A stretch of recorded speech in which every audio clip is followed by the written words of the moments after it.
welcome to our evidence session of the Education Select Committee this morning. This is our evidence session on, which is part of our inquiry on special educational needs and disabilities called Solving the SEND Crisis. Can I welcome members and witnesses this morning? Can I particularly welcome Anna Dixon, who is guesting with us this morning from the Public Accounts Committee. I'll invite witnesses now to introduce yourselves to us, starting with Janet Harrison. Thank you. Hello everybody, I'm Janet Harrison. I'm a speech and language therapist and here representing the Royal College of Speech and Language Therapists today. I'm Head of Service at Leicestershire Partnership Trust for Children and People Services, and I'm also leading some work on the Send and Alternative Provision Change Programme across Leicester, Leicestershire and Rutland. Lisa. I'm Lisa O'Connor. I'm Vice President of the Association of Educational Psychologists. I'm also an educational psychologist who works in a local authority service. I don't know if you want me to explain what educational psychologists are. They're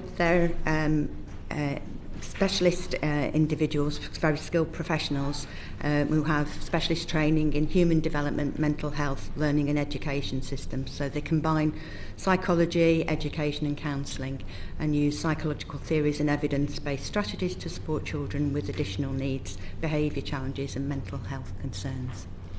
Thank you very much. Professor Kessler. Hi, morning. My name is Professor Ian Kessler.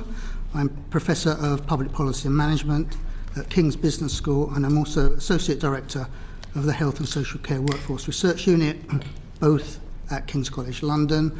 I'm here mainly in the latter capacity. The Health and Social Care Workforce Unit is one of about a dozen policy research units that are funded by the Department of Health and Social Care, and one of the projects they commissioned us to undertake about 18 months ago was to review the demand and supply of NHS therapists for children and young people with SEND, and we produced a report which was published in early 24, which explored those issues. Great, thank you very much. So we have heard already on our inquiry really a lot of evidence that there are shortages across educational psychology and allied health professionals. Could you tell us what specific impacts those shortages are having on the diagnostic pathways and access to support for children and young people with special educational needs and disabilities? And Lisa, I might start with you if that's okay. Okay.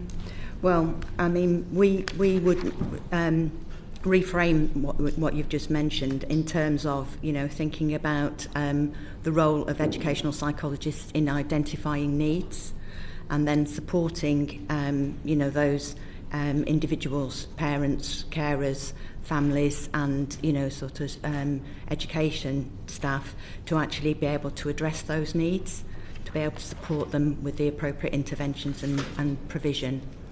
The question was really about the shortage. So we've had a lot of evidence that there's a shortage of educational psychologists. We know that children are often waiting a very, very long time to be seen by an educational psychologist, and that appointment is critical then to identifying what support should be provided for that child and to unlocking that support. So it's the shortage that I was really asking about, if you could comment on that. Well, there's been some very major changes to local authority budgets which have impacted on the capacity and delivery of EP services. So a reduction in local authority funding as part of austerity programme, then with the growth of academies who receive funding directly from central government, there was a reduction in local authority education budgets. There was also changes in the way in which schools were funded, which has affected, sort of local authority services.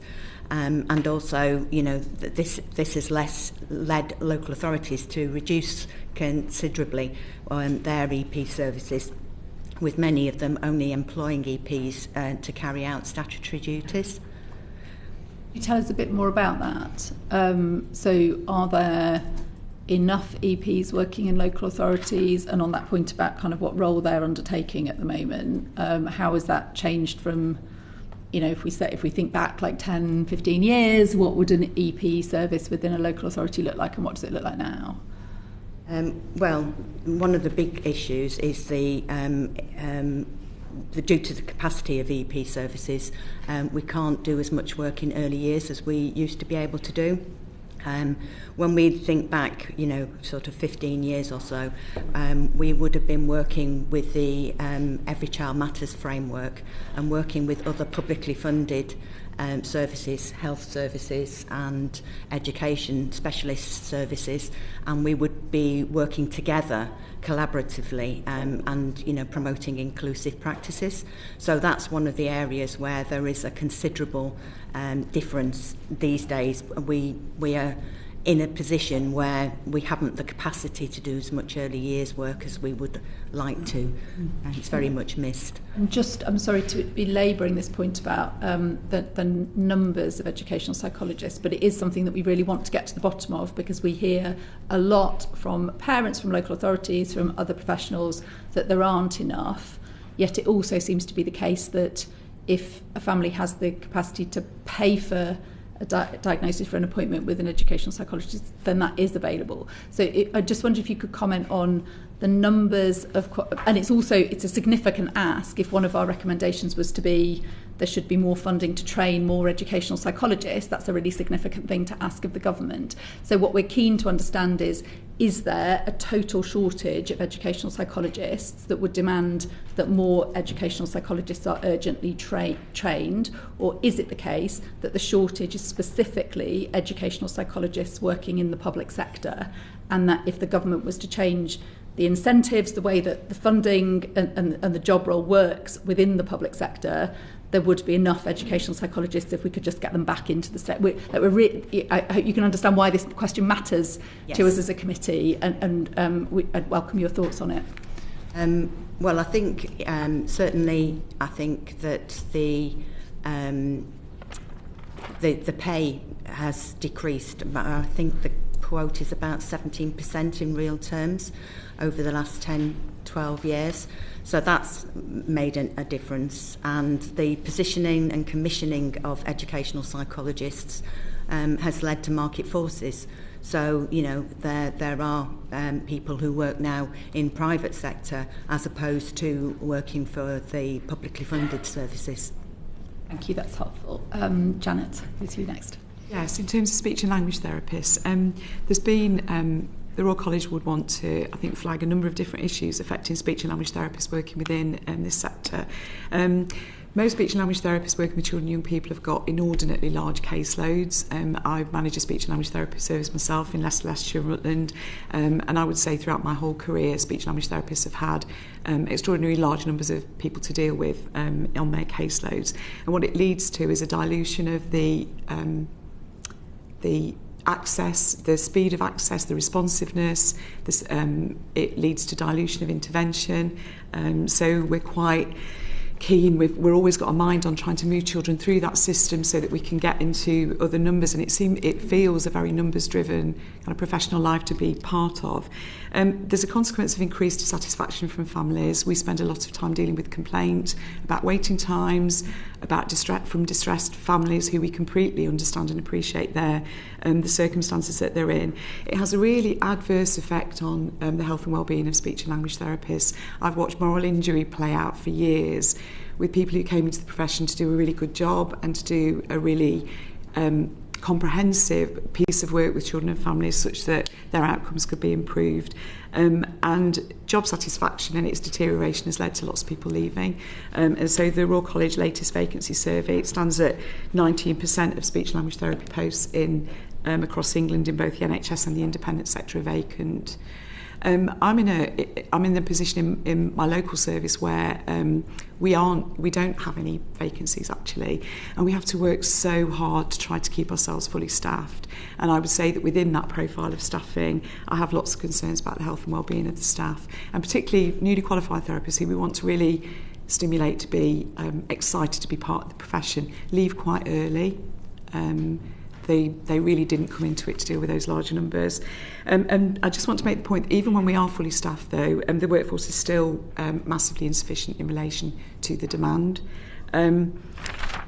Just another couple of points on that in terms of impact on diagnosis and support.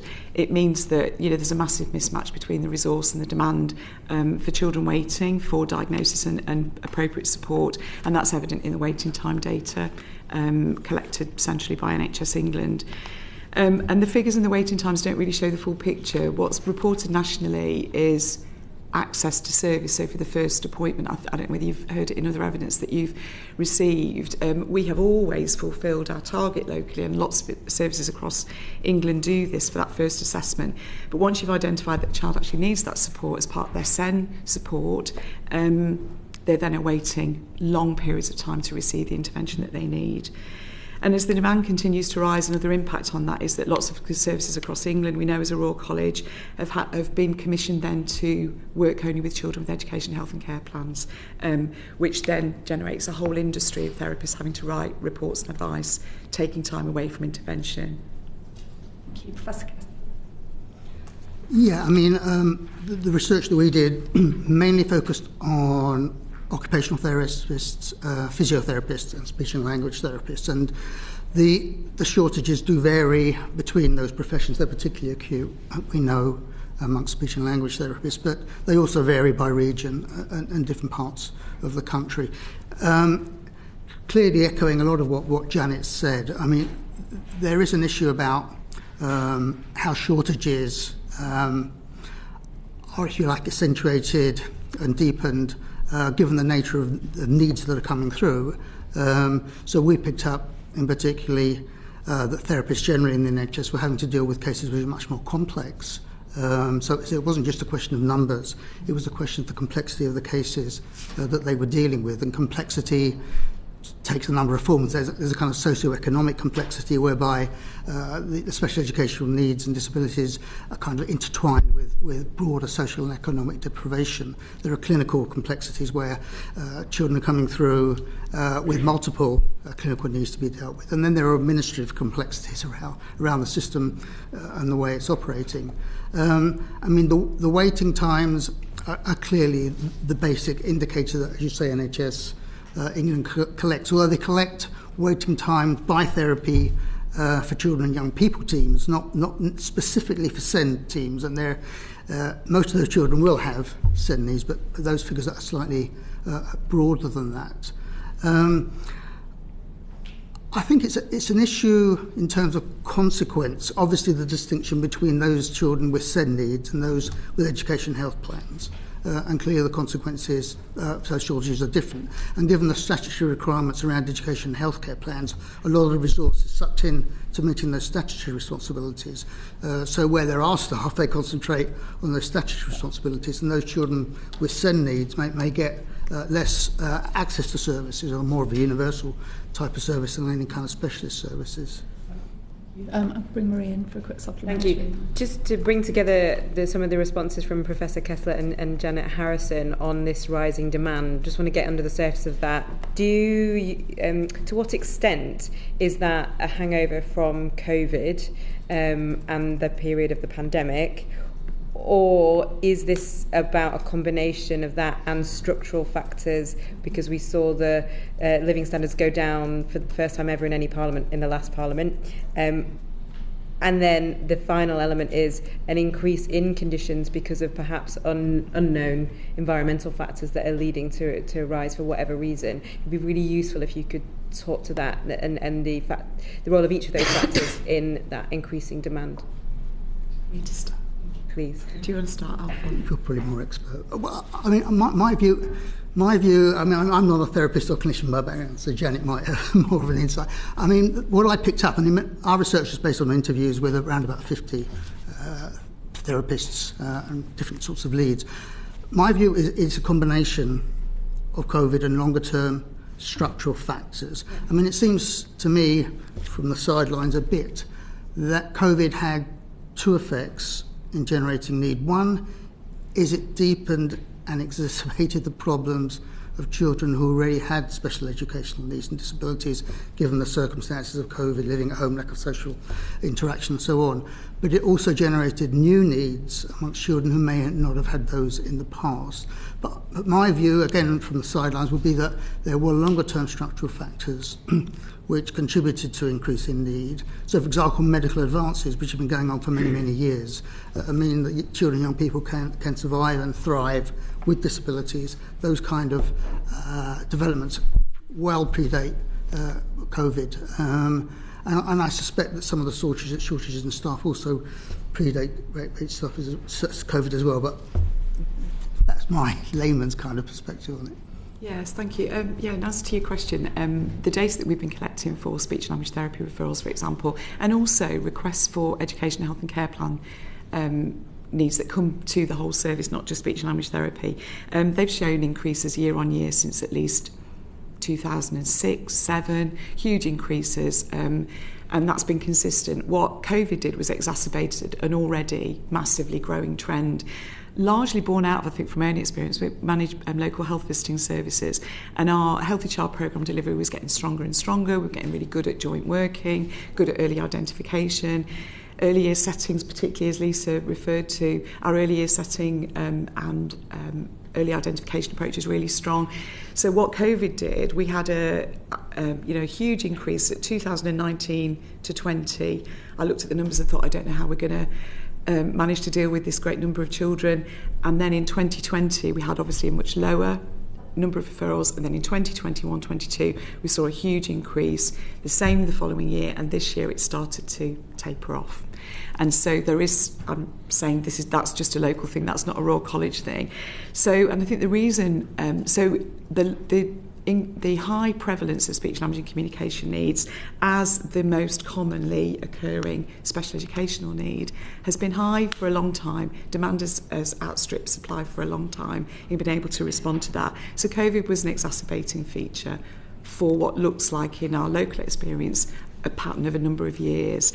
One of the consequences, though, of those numbers and the COVID effect was, and certainly through the last 10 years, has been the diminishing of universal and targeted support. So that what's happened is, over time, as Sure Start changed and less therapists and less professionals, and Lisa was giving some examples, were able to work in earlier settings, being responsive to need in the setting rather than needing a referral for everything. We've just got a vortex of everything getting sucked into the direction of a specialist service because there is an absence of universal and targeted support available. My recent experience of working as part of the Send an AP Change programme through LSEC has started to change some of that for us locally.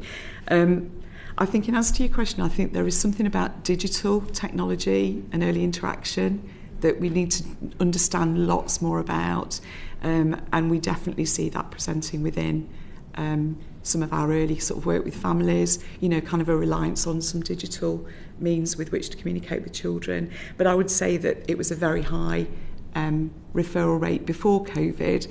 We didn't think it could get any higher, and then it did the year after COVID. But it has started for us to see some change. And actually 35% of the children referred to us don't need specialist speech and language therapy. They need good, universal and targeted support with the contribution of speech and language therapy in that context. I'm going to move us on if that's okay. Manuela. Thank you, Chair. So to continue on the vein, my questions are for Janet and Lisa. What changes could be made to increase the capacity and retention of educational psychologists and speech and language therapists to provide direct support to education settings or to children and young people with CND, and what roles do the DFE and the Department for Health and Social Care have in this? Okay. Well, I think one of the things that would be very helpful is to have an increase in the number of educational psychologists who are being trained. We know that there is funding for cohorts for 2025 and 2026, but we're not sure about what funding arrangements will be made for anything further. I think that one of the things that we would like to see is a call for a national workforce strategy with regard, to the specialists, who work in the field of education. And I think picking up on what Janet said about universal, targeted and specialist, I think, sort of in the past we have been able, with increased capacity, to be able to deliver training and to be able to work with those settings to help enhance their universal support, which has allowed things then to be addressed at a much earlier stage, and the needs don't become significant. So that's certainly something that I think we would want to safeguard future training and increase the workforce and have a national workforce strategy. Some work that's been done by the University of Manchester has estimated that we'd need to double the number of educational psychologists to actually meet the needs at the moment. In terms of speech and language therapy, I think the Royal College of Speech and Language Therapists would echo what Lisa said in regard to educational psychology, increase the number of speech and language therapy posts through improved commissioning and focus on speech, language and communication and outcomes for children. We would want to recommend that DfE and Department of Health and Social Care work together to develop a workforce plan for SEND. A lot of the work we do as speech and language therapists is in relation to DfE, because we are working closely with schools and settings, and then our commissioning obviously comes through a Department of Health and Social Care route. So definitely a workforce plan that considers children and young people with SEND across health, education and social care in an integrated fashion that isn't done in silos and separately, because it doesn't seem to speak to each other. Department of Health and Social Care should collaborate with Royal College on a refreshed workforce plan. We've got lots of information about modelling and delivery based on current demand, number and data and information about current demand and prevalence of this kind of need in the population. And I'd just like to touch on apprenticeships. We've got really positive enthusiasm nationally for speech and language therapy apprenticeships. We have way more people in our own service, people who are working as support workers, who want to train to be speech and language therapists, but we can't afford to pay out of our budgets their backfill. So, for example, this year I've got a number of people who'd want to do that. We put one person forward because that's what we can afford within that budget. And then just in respect to student placements, placement tariffs coming directly to services rather than going to organisations, because to incentivise services to take a good, healthy number of placements on students on placement to give them a really valuable experience, and reducing caseload sizes would help hugely. Thank you. And to Lisa, the committee has received evidence indicating that the statutory role of educational psychologists in the education healthcare needs assessment process could be removed or revised to allow more time and increase capacity for direct support to education settings or to children and young people with CND. Do you agree with this proposal? I think that educational psychologists provide holistic psychological assessments, which are very key for ensuring that the needs of the children and young people are correctly identified, and along with other advice which is contributed as part of those assessment, does mean that you're getting good quality support for children who need that additional levels of support. I think at the moment one of the issues is the fact that if we were able to reduce the number of assessments that were going ahead, because there would be more universal and targeted support at a lower level, then you could actually manage to contribute good quality advice when it's required. I think part of the issue is going back to what was in place in previous years. There is at the moment still a requirement for what we call a graduated response. And in the past, that might have been termed, school action plus.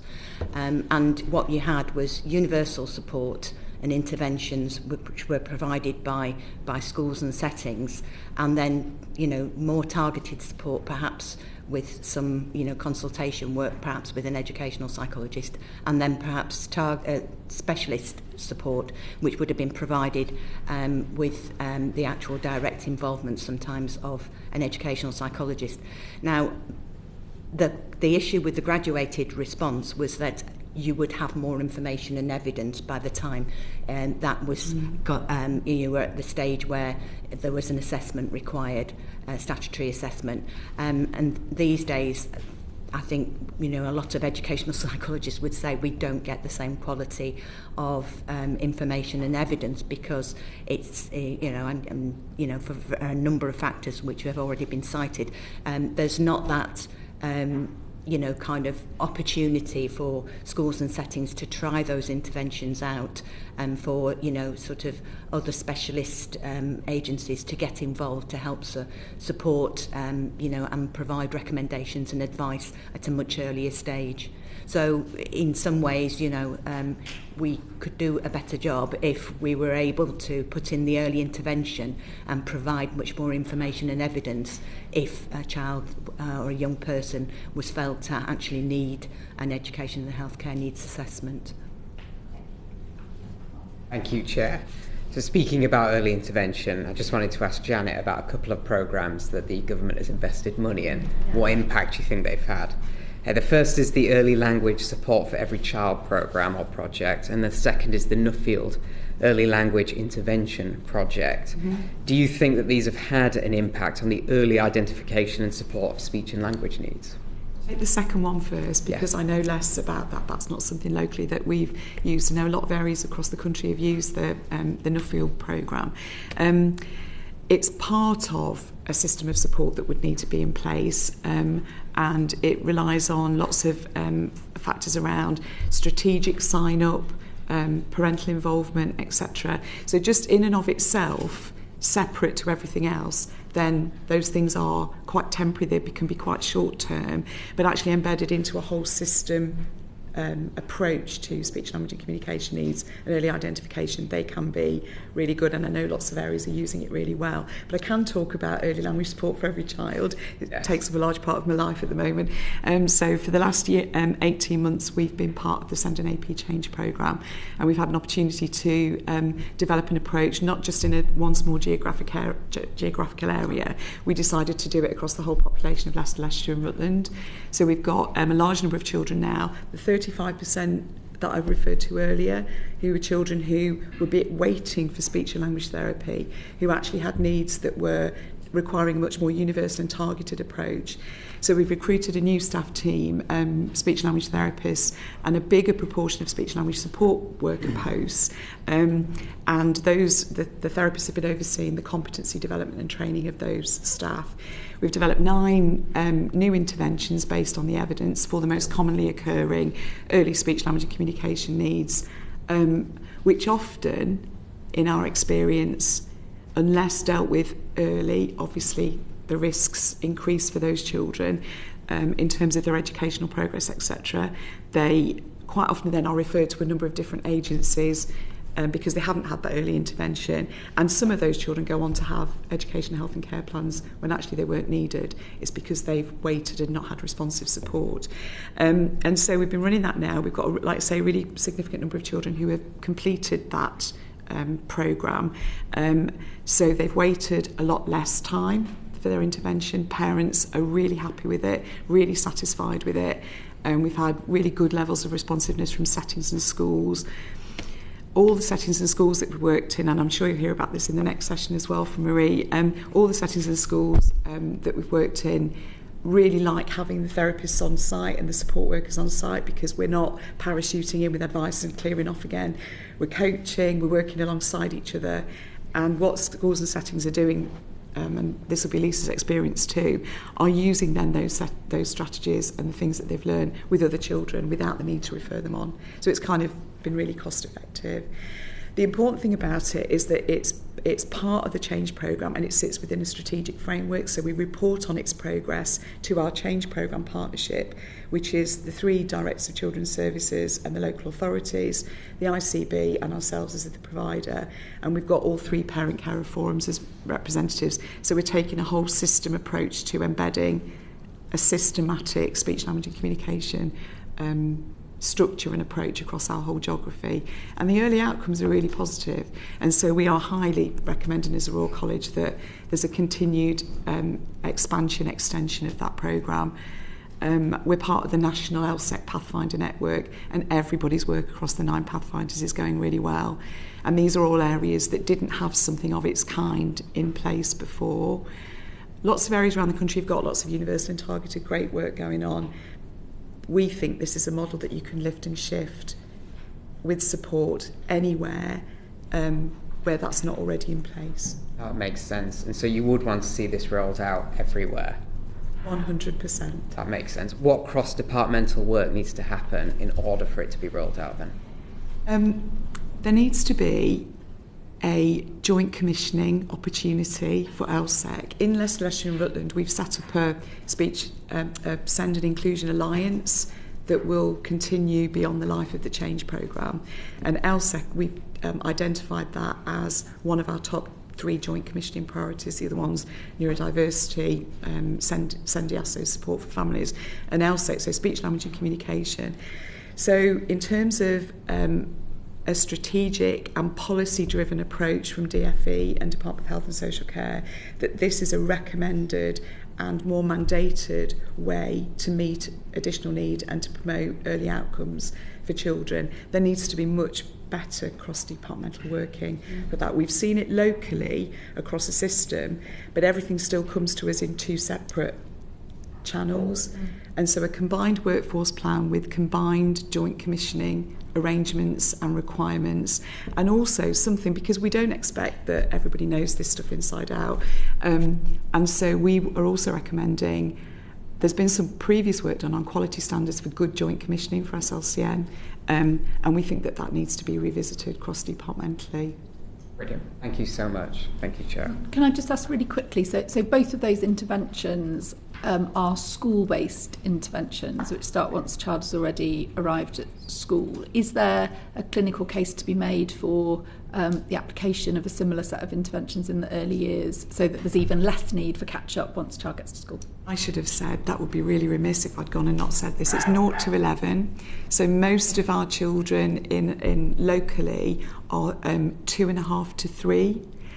So we're getting them before they even arrive in school, because it's very interconnected with our Healthy Child programme and our early year settings. So most of our referrals are coming from health visitors or parents from family hubs. Right. And that's different for the Nuffield intervention, which is the reception-aged intervention, as I understand it. I don't. That's not. Yeah. Ask Marie later. Yes. Right. Thank you very much, Darren. Great. Thank you, Chair. I think we recognise that the staff shortages really have an impact on how much direct support can be provided in educational settings. Beyond that, what kind of challenges are your members facing? And this is a question to Lisa and Janet to begin with. What are your members facing in those barriers to being able to offer that direct support? Well, the barriers that we experience really are the fact that the funding is, as I mentioned earlier, funding to local authority services has been cut, and it means that we offer, sort of a traded service now. So schools who receive their finance from directly from the government and then can choose their EP provider. So in my service, some of those schools actually buy us back in, and that gives us the opportunity then to work collaboratively with the school to be able to put in, sort of early interventions and talk about graduated approaches. And we find that this service level agreement work that we are able to offer gives some job satisfaction to our members, which means that they hopefully want to stay with us and not look elsewhere for employment. That's one of the main barriers, because I feel that we are very directed towards providing a contribution to the education and healthcare needs assessment, and all educational psychologists are trained, sort of to be able to offer early intervention work, and to be able to, offer training, to be able to train the adults who are working with children with additional needs and young people with additional needs. We've got a number of different ways in which we can offer help and support in schools, but it's having those opportunities and not being drawn into the statutory work as much as we are at the moment. So out of those two, what would you say is the kind of more pressing one? Is it the structure that means you are essentially a traded service rather than being funded as you'd like to, or is it the kind of demand for the statutory work around needs assessments? Well, the statutory work has increased phenomenally in the last few years. I think it's about 70% more since 2019. So, and that is reflecting the fact that there isn't the universal support, there isn't the targeted support, there isn't the early intervention in place. So children and young people's needs are escalating to such a high level that then the only way to address them is through the assessment process, which as local authority EPs we're required to support. Going back when we used to be able to work and put in place a lot of early intervention, the number of requests for statements and even early on in after the Children and Families Bill was introduced, the numbers were still tremendously small in comparison with what we're measuring now. So I think that it reflects the lack of support and early intervention at a much, much earlier stage. I think that's one of the main things, really. I think the challenges on behalf of the people that I see every day are that they deal with high levels of parental distress and dissatisfaction, and different expectations, because parents feeling they have to fight, and so coming into that environment in a very distressed way, completely understandably feeling that they've got to campaign and battle for service. So that sets up a dynamic in terms of the therapeutic relationship, which needs a lot of work early on, in that sort of interaction. As Lisa said, we spend a huge amount of time writing advice for education, health and care plans. I think we've said a lot about that, but I can have members of the team working all day on reports instead of seeing children, which just seems perverse. We deal with a real widening of health inequality in terms of access to service at times. So in areas of our population, you'll have parents that, huge numbers of parents very dissatisfied and distressed about the waiting times, etc. And some parents able to advocate for that in ways and perhaps to seek to complain, etc. And there are large areas of our population that we don't get complaint from, and I think it plays out a huge health inequality in our demography, really. Where there's a lack of join up between, I think the question earlier, between education and health, it's different priorities, different targets, different key performance indicators, different information sharing arrangements, different finance implications. So, at the moment we're dealing with, a set of finance implications for new budgets for health. They will impact directly on SEND and SEND support, but it's kind of happening separately with no joined up decisions about how best to achieve some of that financial balance for the year. And I think that one of the things that we see as a challenge, very much so, this is something that as Royal College we talk about a lot with our members, is that children and young people are not sufficiently prioritised within health systems, and that it's 25% of the population are 0 to 25, and there's a much smaller proportion of budgets perhaps spent on children. And I think we all think that there should be a new statutory requirement for local SEND systems to jointly commission services for children with SEND, because we would be in different partnerships having different conversations. That would be the aspiration. Do we realise it's not the challenges aren't a short-term fix? They're a real system and context fix, we think. Just a brief follow-up question for all of you. The work of upskilling school staff in order to kind of support them, but also to relieve some of the pressure on health professionals and EPs, in your view, is that an effective intervention and measure? Yeah, very effective. Yeah. Very effective, yeah. Yes. In in our local area, we run an ELSA programme, which is upskilling teaching assistants to understand more about emotional well-being. And it's a really successful programme. It's a national programme developed by educational psychologists. The training is delivered by educational psychologists, and we also offer supervision so that the ELSAs, when they've completed their training, can maintain their accreditation, so they get professional supervision for us. We also, as part of the 6-day training, invite senior members of staff from the school to attend for part of the day one. The reason being that the school needs to understand that they're investing in this teaching assistant in the training, and also they have a role in order to support the ELSA. We currently have just completed training 20 ELSAs this year, and we offer supervision to 80 across our region.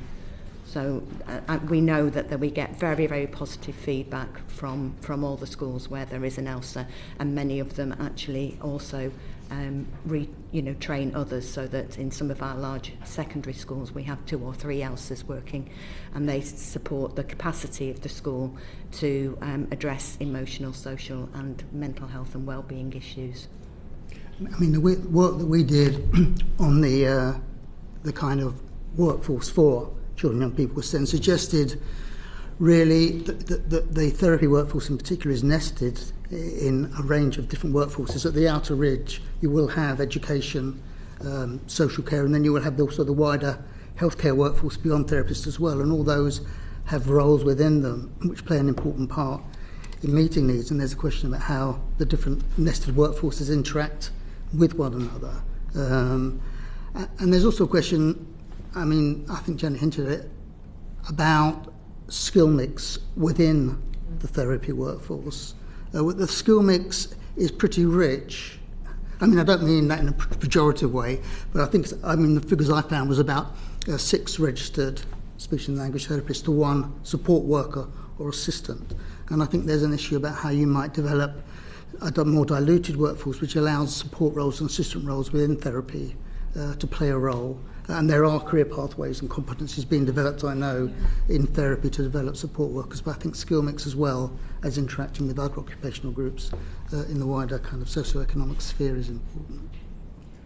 As a Royal College, we've been advocating models of working with schools and settings for a long, long time, and we're able to work alongside, especially, some of the LSEC work that we've been doing and other work that you'll hear about this morning. Staff in early year settings in schools need to have the knowledge and skills to deal directly, intervene, identify early any emerging speech, language and communication need, and to provide good speech, language and communication models, because it's on the foundation on which everything else is built. You learn with language, so if they've got the skills to identify emerging needs and put relevant strategies in place, you really do have a dynamic which will then prevent the escalation of some of those children to that require specialist services.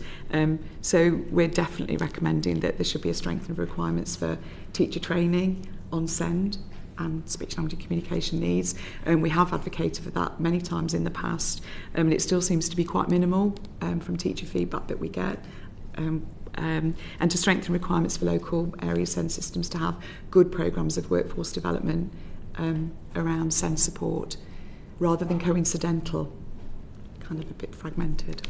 Thank you. Marie. Just picking up on your points around skill mix, as you'll all know, the Prime Minister has said how important oracy is in schools and how much he wants to ensure that the work that we do on reviewing the curriculum gives that prominence. We've received evidence that actually upskilling working with therapists to upskill school staff to include teaching assistants to increase understanding of speech and language support and staff capacity is a way of creating a much more universal base level. Given the prominence that, as I said, the Prime Minister is giving to oracy, what opportunities are there to link those two things together? Because obviously speech and language at that first stage is so important to then the skills that children and young people have in terms of their RSC skills and the jobs opportunities that leads to later on. That's my first question to all of you, if I may, and then to Ian in particular. And based on the research that you've done and what you found on workforce and access, what changes would you recommend to workforce, and what changes would you recommend to improve services, access, design and delivery? So Janet, do you want to come in first on the first bit of my question? Yes. I think the emphasis on RSC is really welcomed by us all. I think that what we see in many areas of our population and across England are preventable, avoidable speech and language delay. That actually when children are exposed to really good communication environments early on, whether that be at home, whether that's through earlier settings in schools, that actually that is what we're aspiring for everybody. Human rights of the child, that is what we're aspiring for. So those models of health professionals, social care professionals, education staff working together around children with a shared understanding of what works really well in promoting good communication development and good RSC kind of environments, we would entirely support that. I think it's been a benefit to having the opportunity again to do more universal and targeted work in schools and settings through LSEG. Those comments we've had already from practitioners around the work you've been doing around that individual child, I saw that as directly relevant to my whole foundation stage. You know, if we're doing a particular approach around developing vocabulary, for instance, and they've actually asked them for some training to be able to do that with the whole setting. And we do that work in conjunction with earlier specialist teaching teams that work within the same context as Lisa. It feels like we do a lot of that work when we can, but actually we need to be able to do that as a commonly based part of the system for all children, irrespective of whether there's any emergence, and those opportunities have diminished. So a return to be able to do that and to place communication and early development at the centre of that, but to have integrated teams that are able to do universal and targeted work with that mission to improve RSC, I think we'd be really supportive of that. Lisa, how about? Yeah, I would say, particularly EPs with their expertise in child development and promoting well-being and pedagogical practice, they've got a proven track record of delivering high-quality training, which can, contribute to the delivery of sort of upskilling teaching assistants and teachers and educators, and I think it's important as well, the training is identifying individual differences, and it should include helping all staff to appreciate factors such as mental health and well-being, emotional regulation, and systemic factors, as well as a good knowledge of the impact specific interventions that can be put into place. So I think the universal training in a way to identify sort of delays perhaps rather than differences, and to be able to know what kind of things they could put in place without seeking advice from external agencies. And of course that also applies, we haven't talked about it as much in terms of parents. And so lots of the models that we're talking about, universal and targeted support, we absolutely need to make sure we've spoken about the role that these kind of services and family hub teams, integrated teams working together in local areas, it's on that very, very early experience of children and families and working closely with parents that parents are given that opportunity to work, to have models that are provided at home. Lots of that stuff we used to do 10 years ago, and we don't do anywhere near that kind of same amount of that now, if any, actually. So the role of parents in all of the things that we've talked about, we should really reinforce as well. I'm going to have to encourage all our witnesses to be a bit more brief. We've got a couple more questions to get through. We really want to hear your evidence, but we've got a very a slightly longer second panel to get through as well. So if I can ask you just to be succeeded in your answers as much as possible. Ian, if you can come in on the question that I asked you about your research. Yeah, I mean, I think clearly the issue of workforce and planning around for workforce is important. I mean, when we talk about workforce planning, workforce strategies, that clearly implies a systematic approach.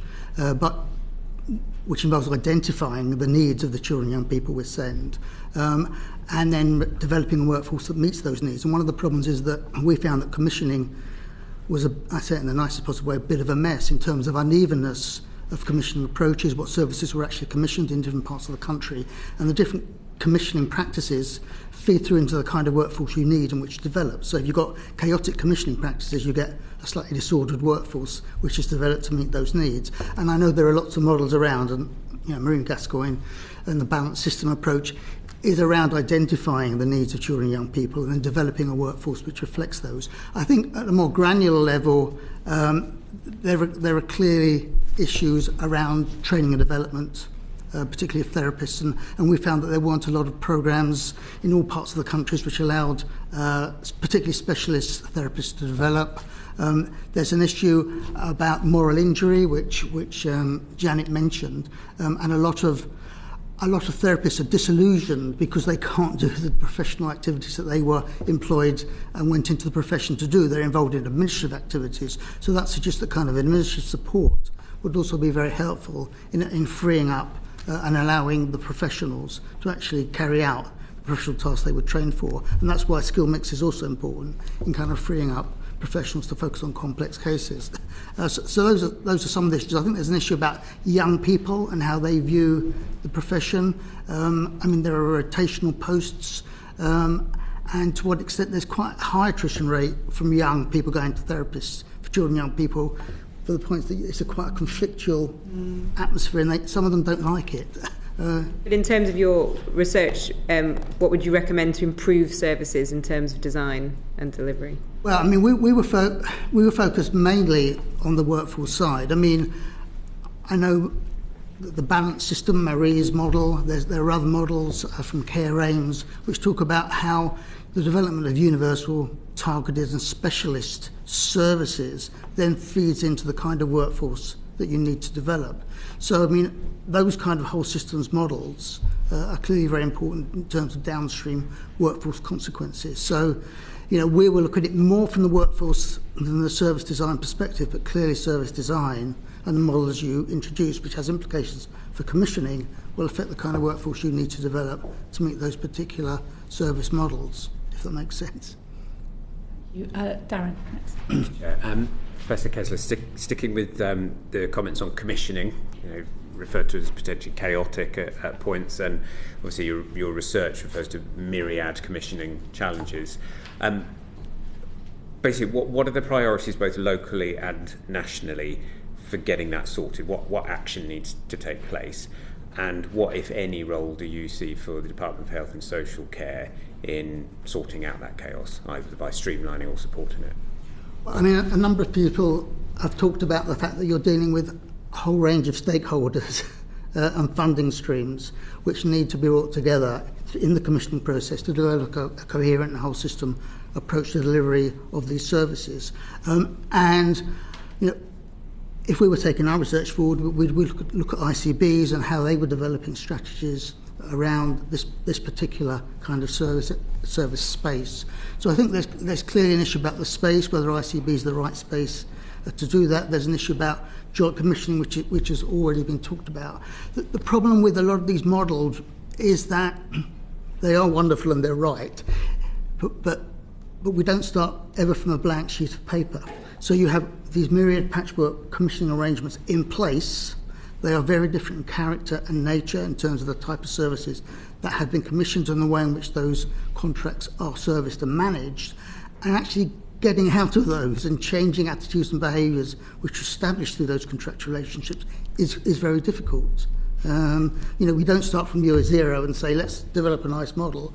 We have a system in place and we have to move to a new model, and the question is, how do we get from A to B? And I think that's the problem, breaking down existing practices, habits, good and bad, streamlined arrangements which are meeting need. So I think it's a complex process, and these models are an important starting point, but they have to deal with that broader change issue about how you move from current arrangements, which are sometimes disordered and chaotic, to the new, more streamlined and arguably better arrangements that you're looking to put in place.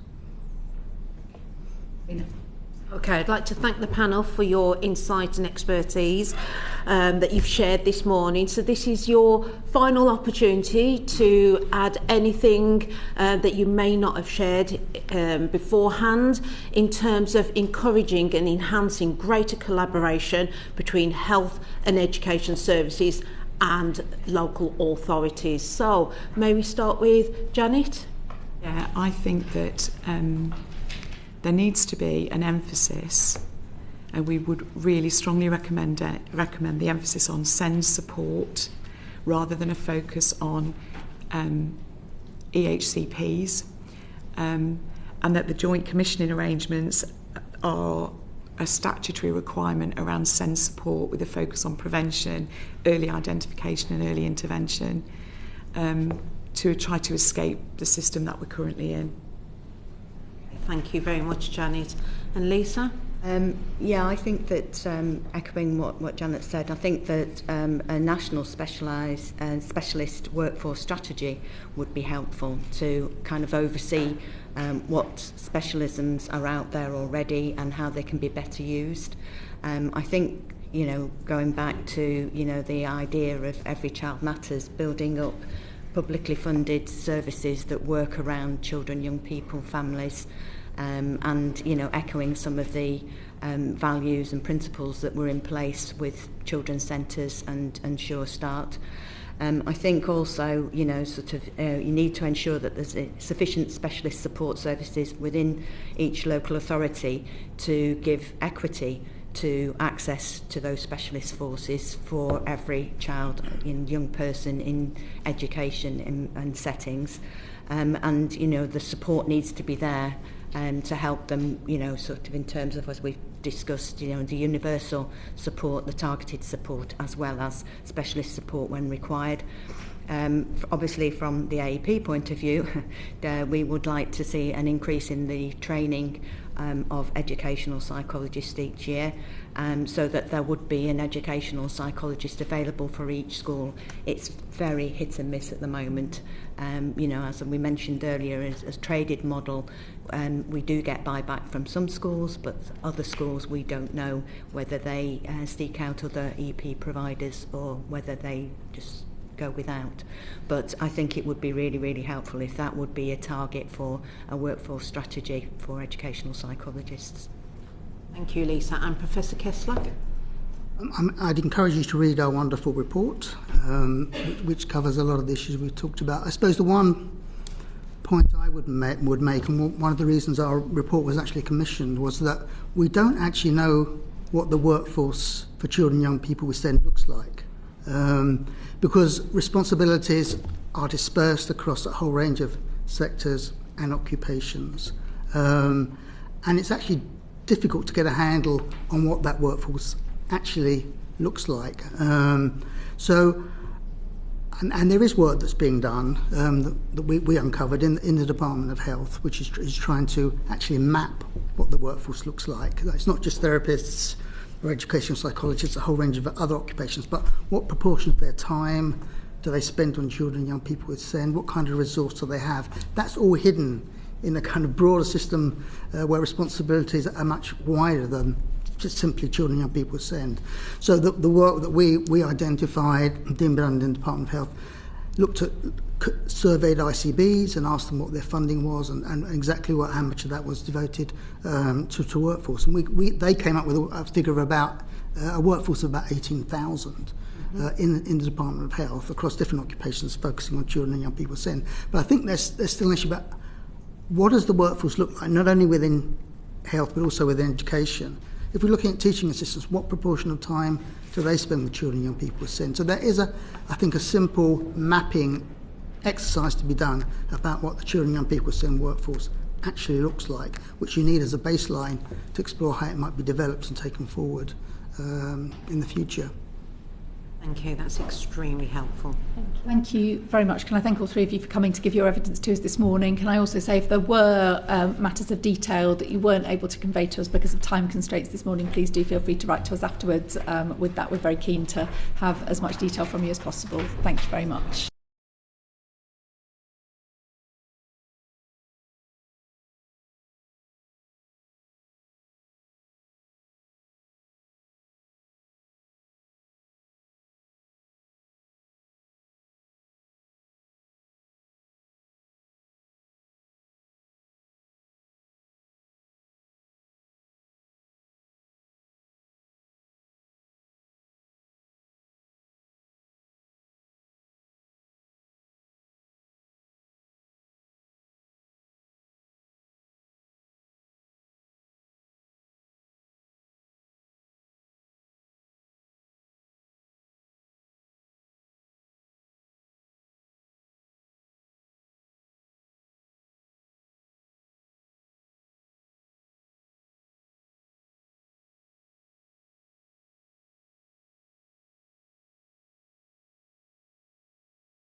Can I resume our session with our second panel of witnesses this morning? Can I invite you to introduce yourselves to us, starting with Sarah Walter.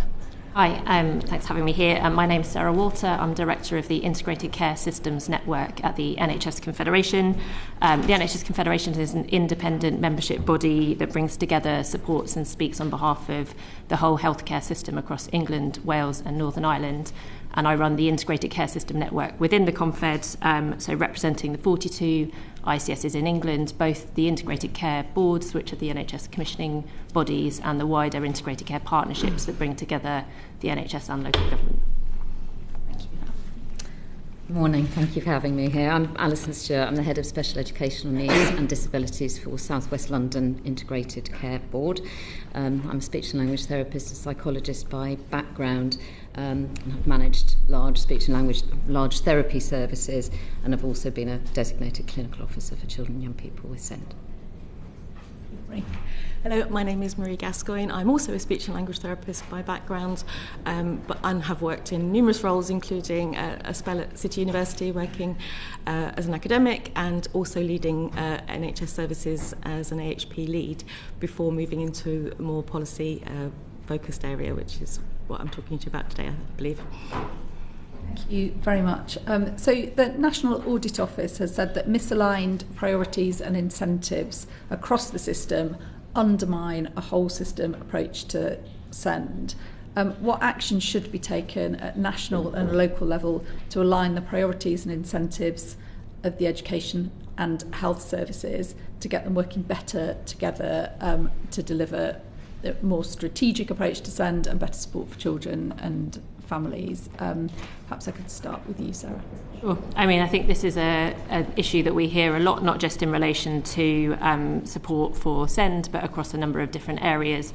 So that kind of lack of alignment that exists between the NHS with local government, with education and other kind of parts of the public sector. We see that financial incentives can drive different bits of the sector apart. Funding cycles aren't necessarily joined up or aligned across different departments or agencies, and that creates some kind of practical problems, I think, for local systems and commissioners to try and pool budgets to work more on a kind of joint basis. Short funding cycles, those kinds of issues around small pots of money rather than having a clearer planning cycle and longer term kind of budgets across different agencies that then creates an environment which supports local joint commissioning and kind of planning of services. So it's something we hear a lot, I think, from members. Thank you, Alison.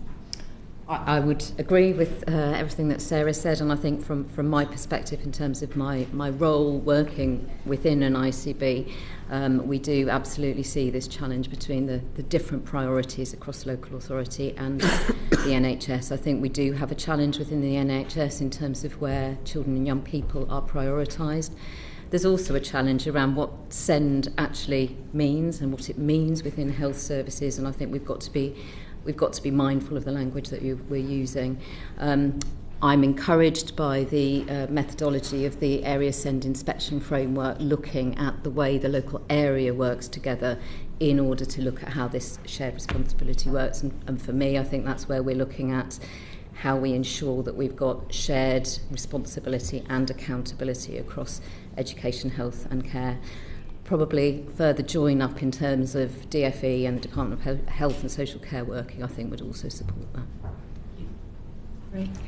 If I just take it in a slightly different direction, I think there's a misalignment in culture and philosophy that is at the root of some of these challenges that then turn into the processes and structures.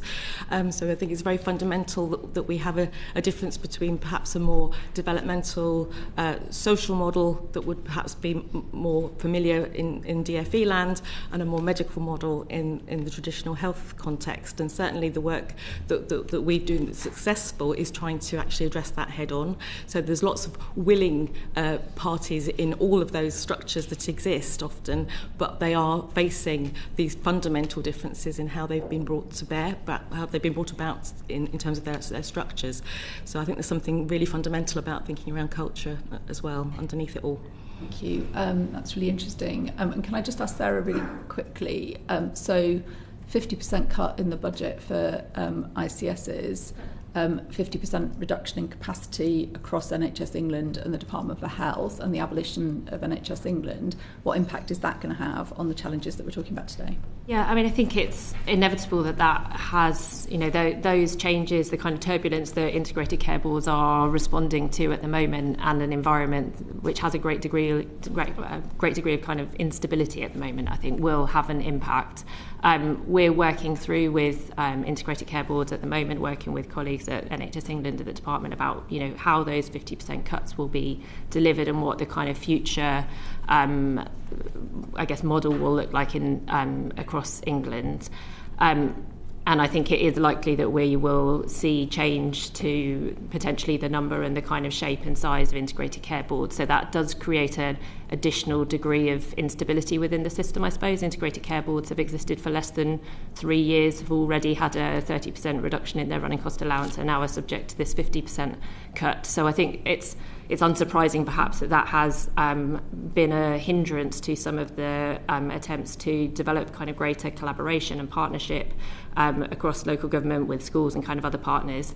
Saying all of that, I think there is also an opportunity here. So we're talking about integrated care boards having a real focus on strategic commissioning and the kind of that kind of role, looking at a in-depth population needs assessment and really kind of thinking about how you commission for the outcomes that you want to see for your population.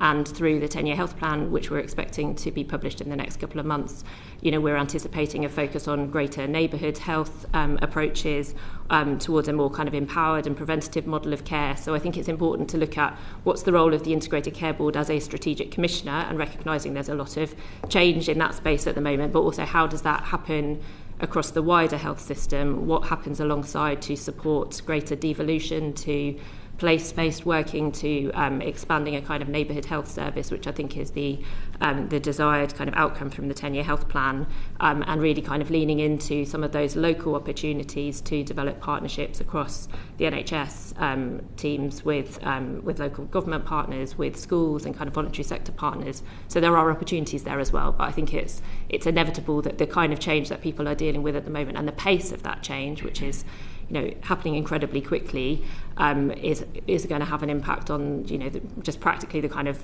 time and headspace that ICB leaders have to put into some of these arrangements. Sorry, may I just add something to that? I think that's a really helpful context. I think within the world of SEND, what we tend to see is a lot of the activity sits at place. It sits within the local area.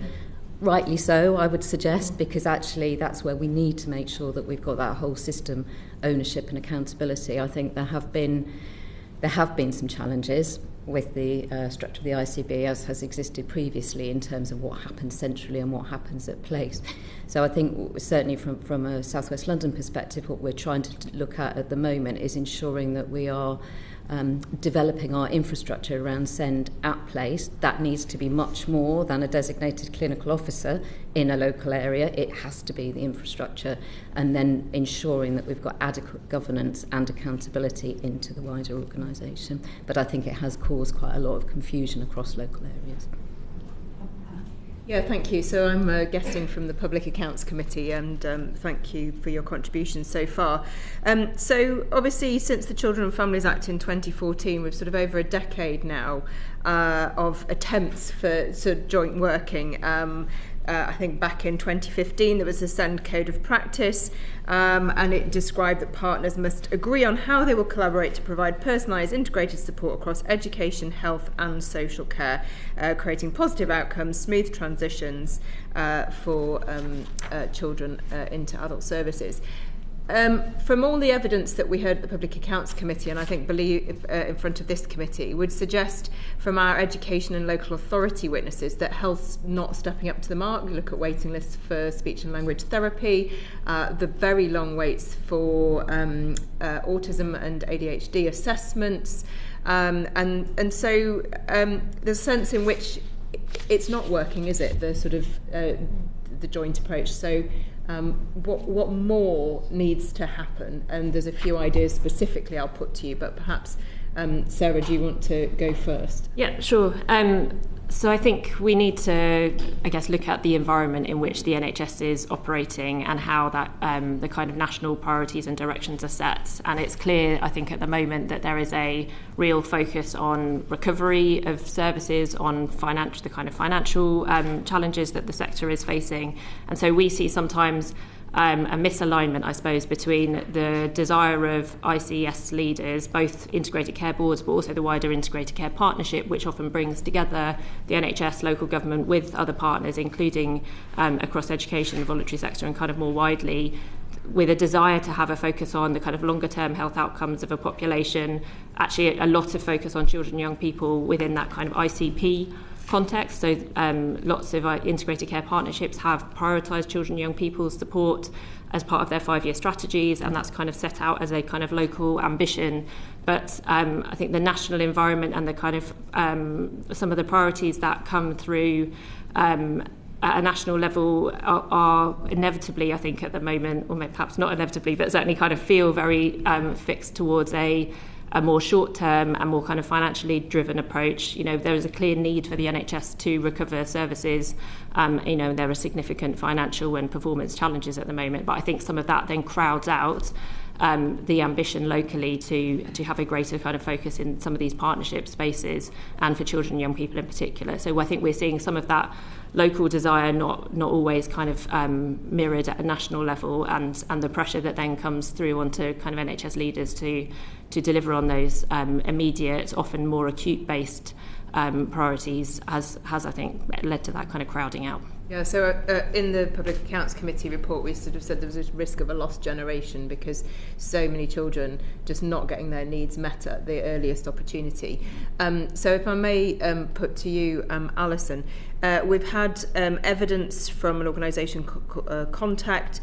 They're suggesting perhaps a joint legal duty across health, social care and education. We heard from the previous panel ideas around statutory joint commissioning.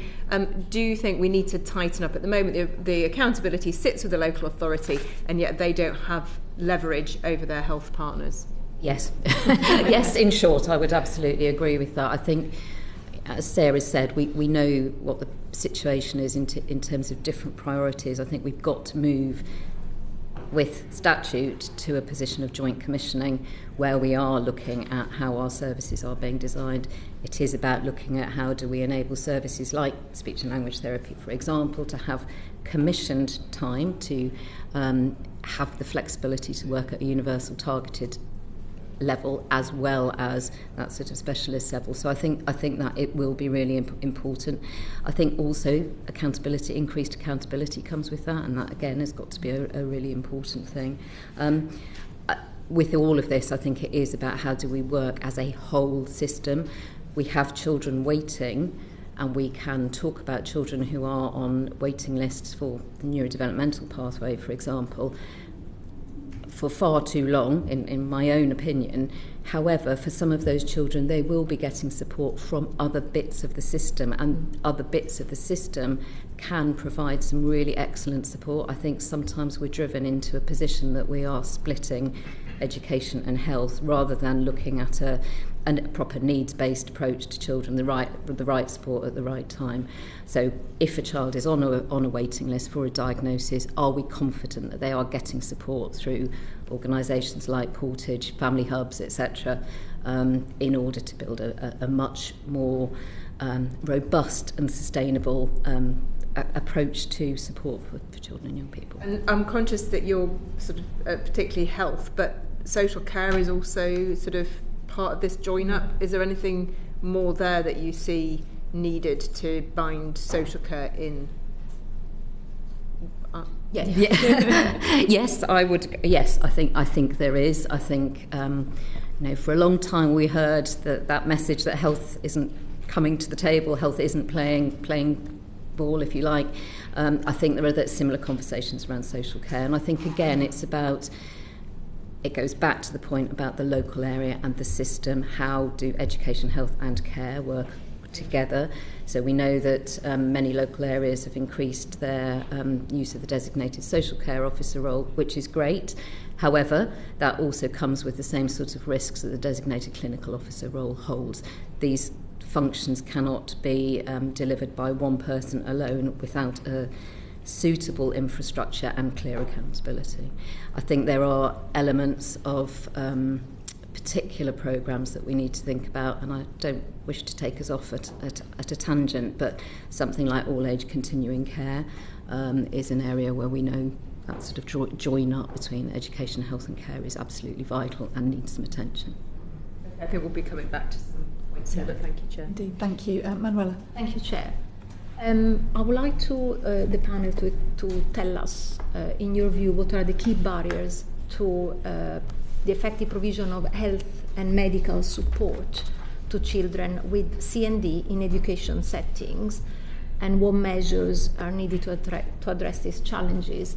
And also, one of the proposals that we had was for clinical staff to train school staff to provide support for children with complex medical needs who, without this clinical support in the school, they might not be able to be in school, and so they miss on their education journey.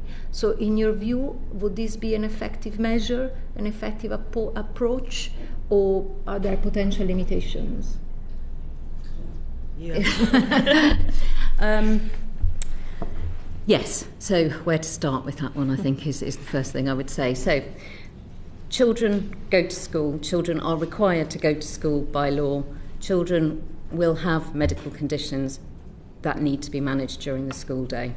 So I think that's the bottom line. We know that that's addressed through the Equalities Act, through the DfE guidance on supporting children at school with medical conditions, but there are a number of questions that come out of that, which include what tasks, what clinical tasks can be delegated to teaching assistants, for example, within a school setting, given that some of those teaching assistants will not have volunteered to take up a job where they are delivering clinical intervention. So there are some questions there, I think. We also need to make sure that our offer in terms of training to schools is robust enough around whatever that child's medical condition is. Locally, we've had some really good examples where we've had joint funding of healthcare assistant type approaches, roles, I should say, actually, for children with very specific conditions. So things like epidermis bullosa, the skin condition. That's not a special educational need, but obviously sort of physical discomfort, physical pain is going to impact on a child's ability to access education. So I think we need to be in a position that we can think about slightly different ways of funding that. Again, across South West London, we are doing a piece of work at the moment around the way in which we manage requests from local authority, from schools, for additional funding for children with medical needs. There is no statutory guidance on this as things stand at the moment, so we are looking very much at what the clinical evidence suggests and the impact of the child's medical needs on their ability to access education. So in short, I think there's a lot of work that needs to be done around this. Some of this is underway already. Some of it is related to what are the tasks that we can reasonably ask school staff to do whilst also delivering the curriculum, and I think there's a question there, and then what's the support and training that's available from health services in order to do that.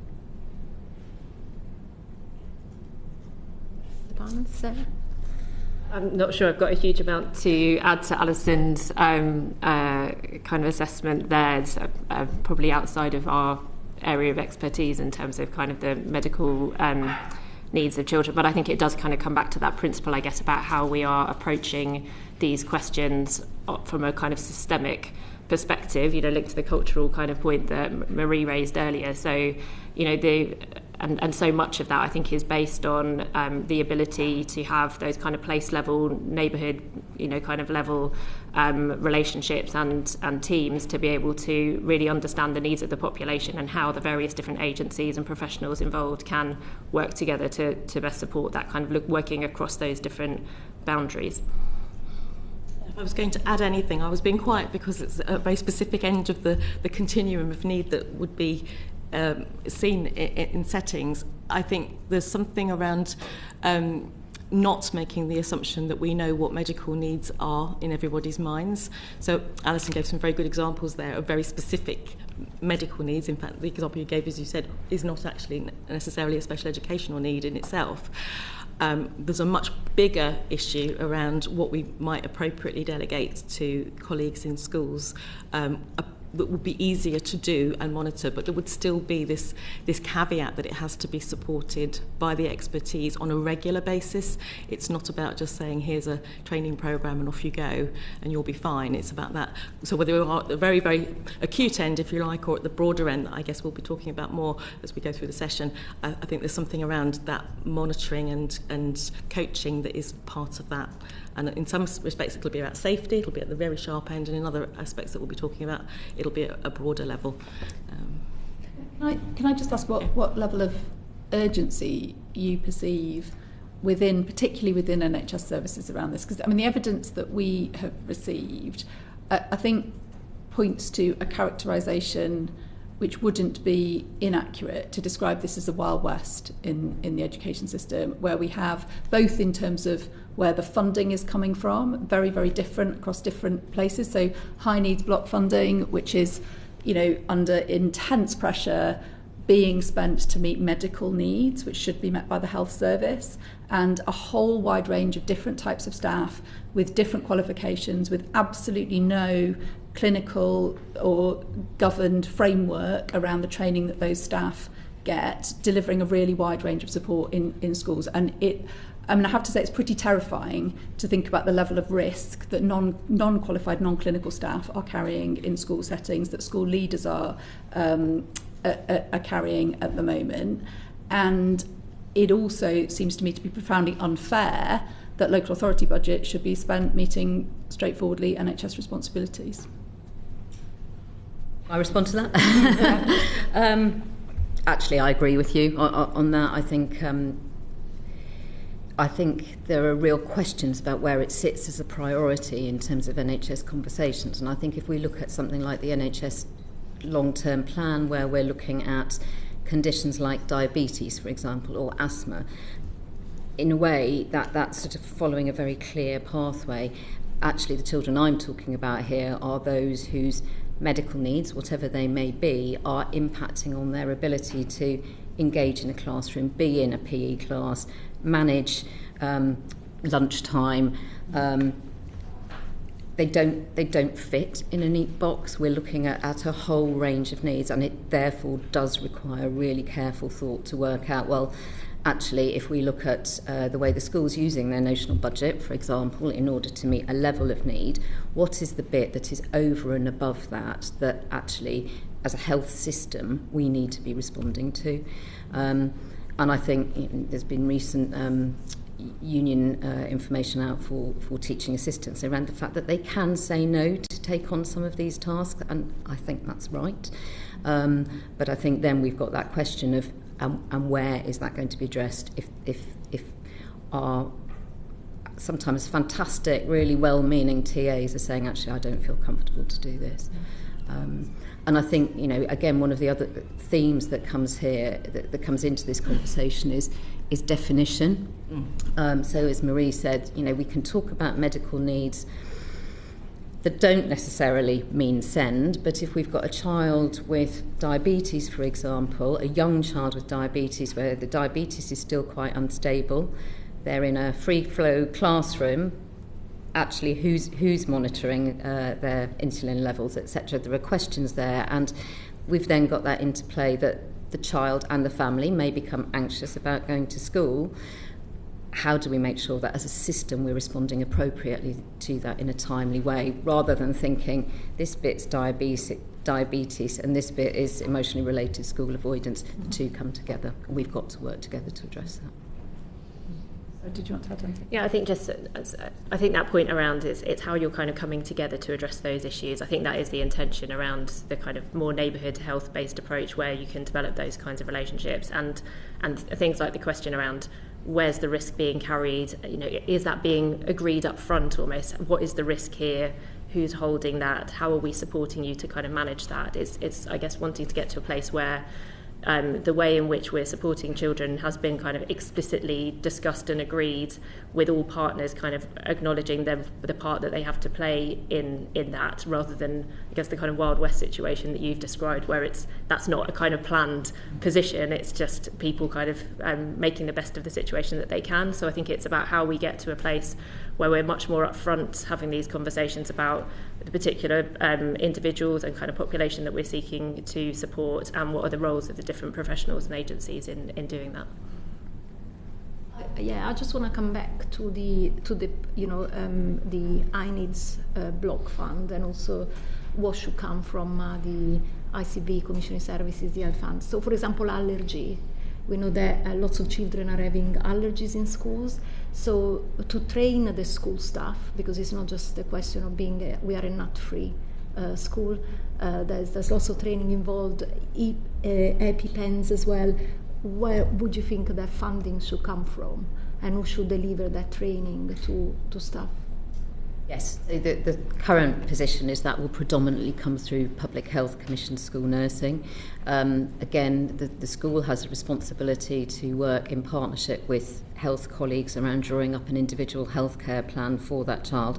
Not the same as an education healthcare plan, obviously, but that does give the blueprint, if you like, for the school in terms of what to do in a particular situation. I think we need to make sure that the training around something like allergies, which is a fairly common need, is adequate, and that schools have access to a resource for support around that, particularly if there are questions that arise in everyday practice, actually. Thank you. I want to go back a little to the SEND and joint commissioning.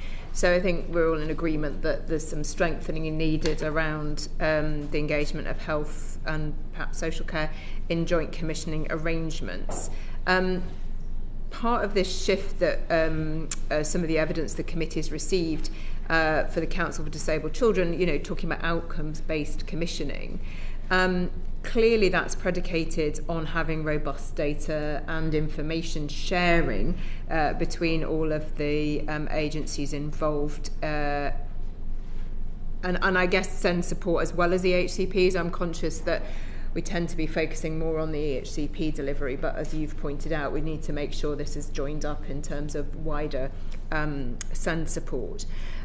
So interested to know your thoughts on sort of how we move to getting that robust data and information sharing, and with the introduction of the unique identifier proposed through the Children's Wellbeing and Schools Bill, whether you think that is going to help create this sort of collaboration and shared data. I'm sort of looking, because I don't know who wants to start or who'd be most appropriate. Marie, do you want to come in on this? Yes, so just going back to, I don't think I answered directly the point on should there be a statute around joint commissioning. Absolutely yes, but I think it needs to focus right the way through the system and not be focused on EHCP provision, because once we get there, we've actually failed for a large number of children. I think that's what we definitely know. So it has to be about the whole system, and the unique identifier, I think, is a really interesting concept which could have huge opportunities, because what we should be doing, in my view, is taking a population-based approach, because we don't know who the children are when they're born, by and large, with some exceptions, and therefore, if we're going to really culturally shift the system to a better place of anticipation, we need to move into that space of commissioning for anticipated need, not waiting for it to knock on the door, because by then we've failed. And what we know, certainly in the speech and language arena, is that the long-term trajectories for children who have not been identified and intervened with before 5 will be seen right the way through into adulthood and the lifespan. So yes to joint commissioning, absolutely, but it needs to be on a different basis from case by case. And whilst the unique identifier, I think, will generate excellent data in a longitudinal way, we need to kind of not wait for that. We have to get in there in that anticipatory way straight away if we're going to do something really meaningful. Otherwise, we're going to have another lost generation, essentially. So are there other sources of data or information that you think we should be gathering to be in that more anticipatory approach? Well, certainly. So there's a lot more evidence coming through and being published all the time around the risk factors that we can identify in populations, whether it be demographic, whether it be more specific family-based intelligence that can be gathered, that could potentially be gathered that isn't at the moment. But certainly if we start with demographics, we know that that's a really strong indicator. So, for instance, some of the work that we do, we would look at the demography of an area. We could go down to lower super output area, but certainly at ward level or at neighbourhood level, thinking perhaps forward, and say, this neighbourhood, we predict that there are going to be more children and young people in this area that are going to benefit from some focused commissioning around needs, even though they may not be knocking on the door yet, and that we should be disproportionately directing some of our resource, but also thinking about whether the qualitative nature of what we offer is also differentiated for those populations. So maybe we need to be doing things in areas that we predict will have higher needs that we might describe as targeted elsewhere, but actually we offer them to everybody, for instance. So there's, I think, some nuances there that could come through, but the commissioning systems certainly are not sophisticated enough to deal with that now. Yeah, and I visited recently an early years provider, and I suppose one of the other things is, are we getting the same level of data as we might expect through schools? But obviously as we move towards more sort of publicly funded childcare hours, and also school-based nurseries, whether we can bring in more data and on early years settings as well. Is there anything, Alison or Sarah, you wish to add? Yes, please. Sorry. Okay. A couple of things there. I agree with Marie in terms of system, and I think actually, if from a health perspective, I think we can work better on the join-up between local maternity services into ICB commission services, into our public health commission services. So, you know, again, there's the point about anticipating need, but there's also something about how do we provide, the Royal We as a system provide wraparound support for families when need is identified at that sort of acute point. In terms of your point around data, it is a huge challenge. I think if we can make some progress in terms of mandated information sharing, I think that would be really, really helpful.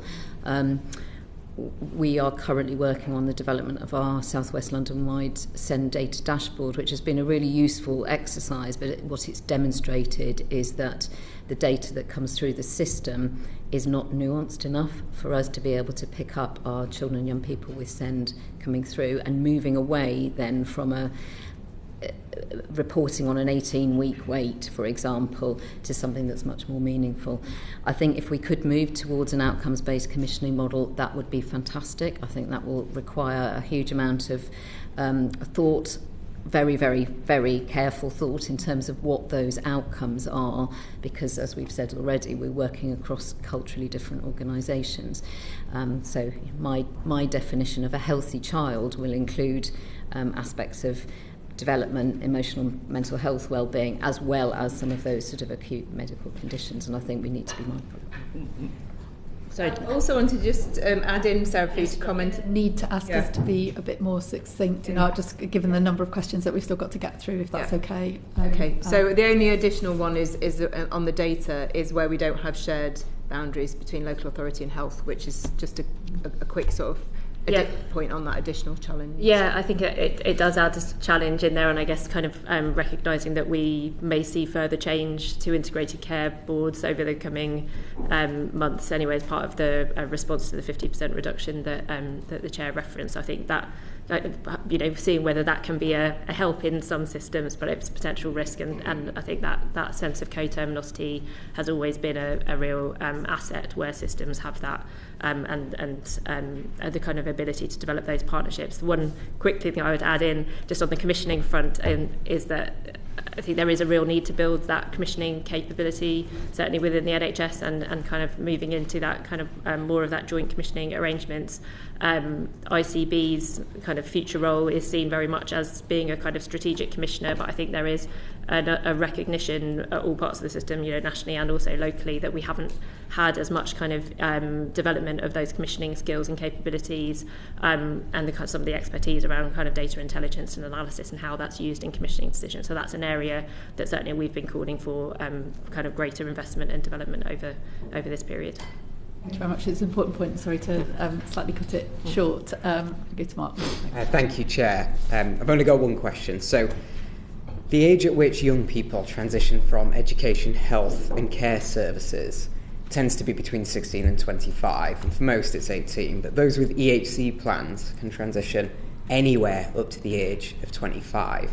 Now, the County Council's network, the local government authority, have both called for the standardisation of this age in order to ensure that there's a seamless transition between children's services and adult services. Do you agree? Would you call for the same? And if not, why not? Might start with Alison, if that's okay. It's easy. I would agree. Yeah. I would agree. I think that is one of our challenges at the moment, that we've got services that are commissioned to 16, to 18 and to 25. I think that would help.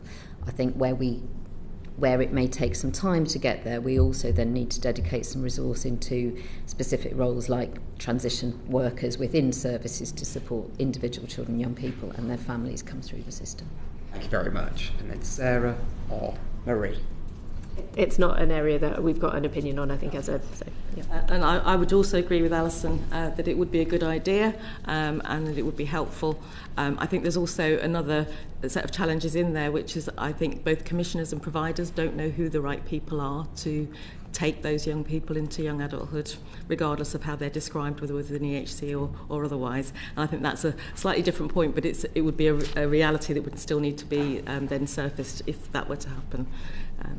Brilliant. Thank you. Nice and succinct. Thank you very much. And I'm just going to prolong it ever so slightly by saying that agreeing that there's a need for alignment then begs the more difficult question about at what age.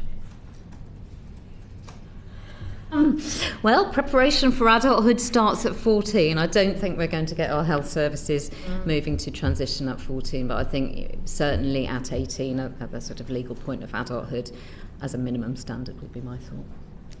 Thank you very much. So I'm going to go to Jess now. Thank you. We've heard a lot of discussion about the need for there to be greater responsibility across local authorities and health. Do you think that it's appropriate that local authorities currently hold most of the accountability, and what changes would help to achieve a better distribution of responsibility? Alison. I don't think it's fair, would be the first thing I would say. I think there does need to be an increased accountability for the local area, the local system, and that should be the local authority, the ICB and the providers within that. I think greater joined up working between the DfE, Department of Health and Social Care, Ofsted, CQC, etc. would help some of those conversations. I think it actually goes back to a point I made earlier in terms of the infrastructure around SEND within an ICB. I think where there's a risk that we're looking at a very small workforce taking that responsibility at an ICB level, we've got to have an infrastructure around that.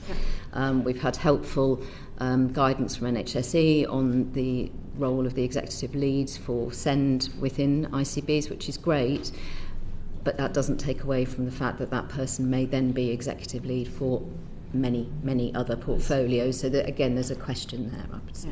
Thank you. Marie?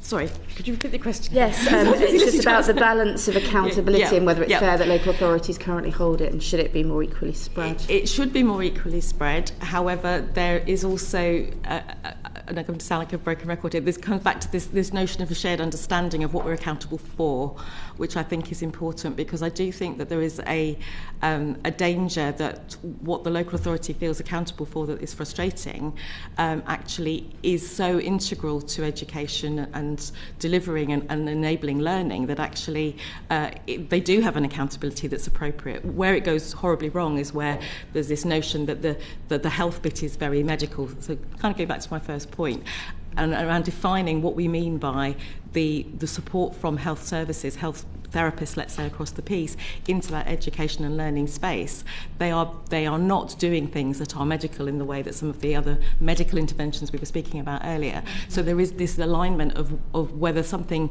becomes described as a medical responsibility because it's done by someone who happens to be registered with the Health and Care Professions Council, or whether it's what they're actually doing and enabling to happen. And that's the bit that I think is the muddle. Yeah, the muddle. Actually. Okay. Sarah? Yeah, no, I agree with that, and I think it comes back to that point around how are we kind of setting the outcomes that are, that we're seeking to achieve for a population. How is that kind of being set nationally, and the join up that we're seeing from different government departments, and then seeing that then mirrored through our various accountability kind of routes within local government and the NHS, and where there is an interdependency between those different sectors, that nuance is kind of reflected in accountability systems rather than a setup where our accountability structures remain very separate.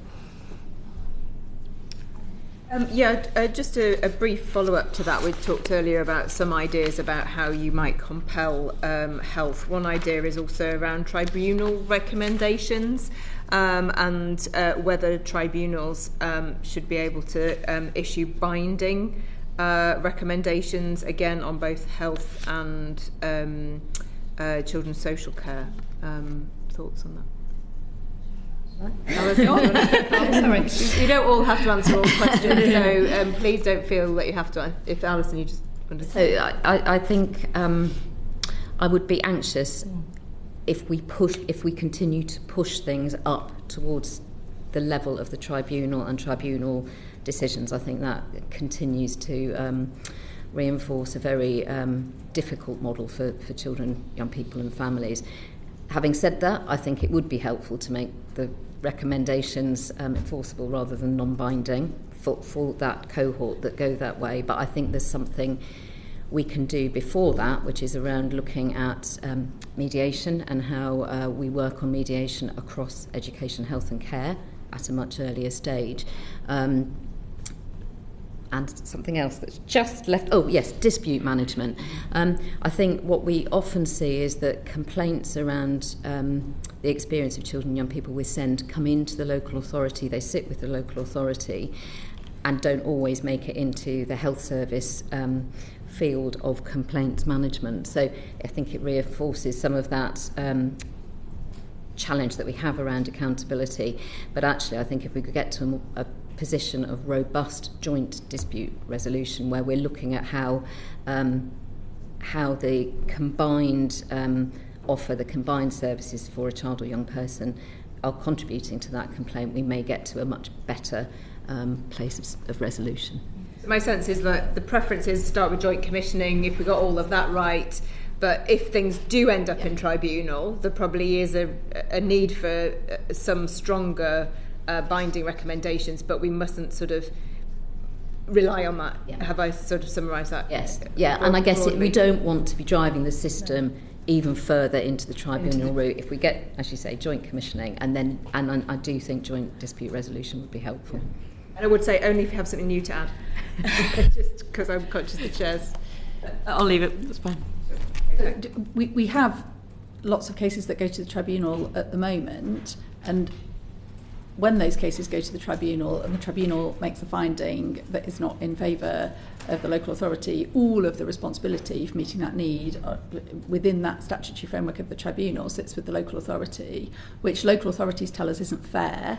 And they'd also highlight the kind of injustice that sometimes the reasons why that need cannot be met, resulting in the tribunal ruling, is because they haven't been able to get health to come to the table. So I feel as if we're having quite a hypothetical discussion from our witnesses today for what is a kind of day-to-day lived reality that's very, very urgent for local authorities at the moment. So I just want to press you a little bit further on the urgency of that, and on, I suppose, the question that we have been asked by lots of the people who've given evidence to us, which is how do you get health to the table? Sorry, can I chip in there?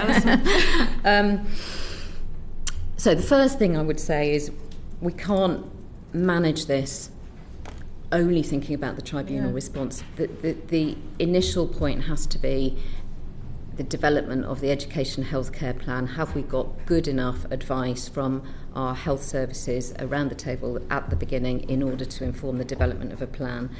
Where we have health needs that are not deigned to educate or train, they should go into Section G of the plan in terms of provision. We know in terms of the tribunal that then non-binding recommendations can be made around that. That's the much smaller proportion of need, if you like. I think some of our challenge around the Section F provision is around speech and language therapy and occupational therapy, where it is something which educates or trains. And I think, I'm afraid to say it does go back to how are we working as a local system and how are we jointly commissioning in order to meet that need. That joint commissioning also then needs to be robust enough to have strong contract monitoring in order to ensure that the services have flexibility to meet population need, changing population need, etc. over time. So it's a bigger piece, if you like, rather than just the outcome of the tribunal. And if I can just add, I think I hear what you're saying about it being a live issue at the moment, but actually it is the wrong question fundamentally. We have to prevent people needing to go to tribunal through giving confidence and giving a good service further upstream. And as Alison says, going back to all the things that we have to put in place to do that, because actually a tribunal, it should be a last resort. That's what it was there for originally, and now it's becoming quite a norm, and that's clearly not helpful. Jess, thank you. What measures should the forthcoming 10-year health plan and NHS workforce plan include to ensure more effective and sustainable provision and support for children and young people with SEND? Sarah? So I won't comment on specific measures around SEND because colleagues will be better placed to do that. But I think in terms of our broader ambitions for 10-year health plan, we would like to see a kind of clear set of policies that focus on supporting health, so that kind of much more proactive, anticipatory approach, and not just about the NHS. So, a 10-year health plan that reflects that the NHS is one component part, but we need to be operating as a system. I think we want to see a clear expectation and kind of commitment to reduce acute sector funding as well, so that we're kind of moving more into those kind of community, neighbourhood health approaches and developing new care models as well. So, I think colleagues have described very effectively, and the committee has clearly seen that the current situation isn't sustainable and isn't desirable in its current form. So how are we thinking about the commissioning of services differently, kind of really looking at a kind of much more systemic approach to SEND as well as kind of other areas, and developing those kind of neighbourhood models of care. So I think those are some of the kind of principles, I guess, that we're hoping to see through the 10-year health plan, but colleagues might have more to say on the specifics. So. Alison? I would say I do think children and young people with SEND need to be prioritised within the 10-year plan. They don't fit neatly into asthma, diabetes, complications of excess weight. We need to be really aware of that. That's about improving overall child health in its widest sense and looking at reducing inequalities. I think it would be helpful if we were able to identify the specific ICB spending on children's services. I think there's a challenge around block contracts where it's very difficult to extrapolate what is spent on children's services.